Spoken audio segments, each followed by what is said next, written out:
सबको मेरा जय श्री कृष्णा, जय महादेव। पिछले वीडियो में हमने देखा कि सुख के आधार क्या है, और इस वीडियो में हम देखेंगे कि इंसान दुखी क्यों रहता है।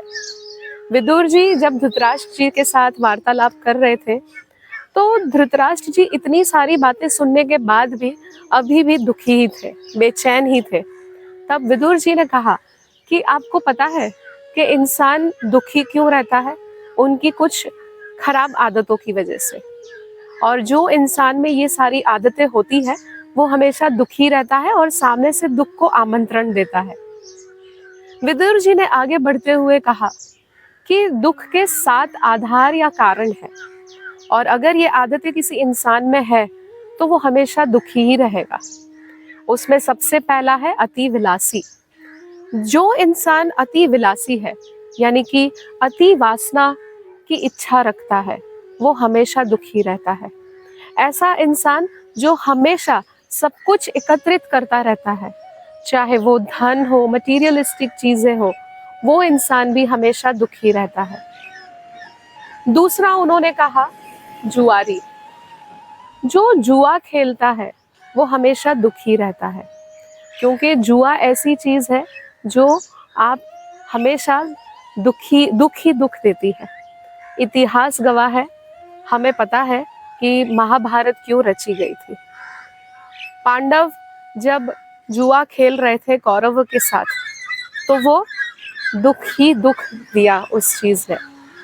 विदुर जी जब बोल रहे थे कि जुआरी जो होता है वो हमेशा दुखी रहता है, तो उन्होंने तुरंत ही धृतराष्ट्र जी के हाव भाव पढ़ने की कोशिश की कि क्या ये देखने के बाद धृतराष्ट्र जी के मन में ये ख्याल आता है कि पांडव इसीलिए तो दुखी है। पांडव अगर जुआ नहीं खेलते तो शायद ये महाभारत इतना नहीं हुआ होता। पर कहते ना कि हर चीज का एक कारण होता है। विदुर जी ने कहा कि जिस इंसान में जुआ खेलने की आदत हो जाती है वो हमेशा दुखी रहता है। तीसरा उन्होंने कहा शिकारी। जो इंसान शिकार करता है वो हमेशा दुख को आमंत्रण दे रहा है। हमने इतिहास में ये भी पढ़ा होगा, कहता ना कि हमारे भारत की जो संस्कृति है, स्क्रिप्चर्स है, इट्स वेरी रिच, एंड ये सारी चीज़ें जो है वो हमें सिखाती है कि हमें अपने जीवन में क्या करना चाहिए और क्या नहीं करना चाहिए। चौथा उन्होंने कहा मद्यपान करने वाला, यानी कि अल्कोहल कंजम्पशन। तो जो इंसान अल्कोहल कंज्यूम करता है, यानी कि मद्यपान करता है, वो हमेशा दुखी रहेगा। हमने ऐसे बहुत सारे किस्से देखे होंगे हमारे आसपास कि पूरे के पूरे घर बर्बाद हो जाते हैं। अगर किसी इंसान को अल्कोहल की आदत, लत लग जाए, तो वो लत पूरे घर को डुबो देती है। उसमें ना सिर्फ घर पर पूरा परिवार तबाह हो जाता है। सो मद्यपान भी एक दुख का कारण होता है। अगला कारण उन्होंने कहा कि कटु वचन या कठोर वाणी। जो इंसान कटु वचन बोलता है, यानी कि कड़वा बोलता है, वो हमेशा दुखी रहता है। कहता है ना कि मीठी वाणी सबको रिझाती है, और जो कड़वा बोलता होगा हमेशा लोग उनसे दूर रहते होंगे।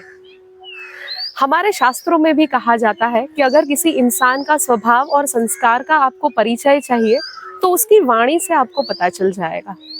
जो कठोर वाणी बोलता है वो उसके संस्कार, उसका स्वभाव पता चल जाता है।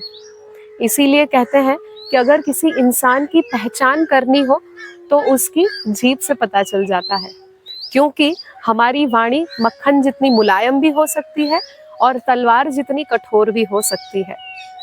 तो ये आपको तय करना है कि आपको कैसी वाणी का उपयोग करना है, यानी कि किस तरह की बातें करनी है।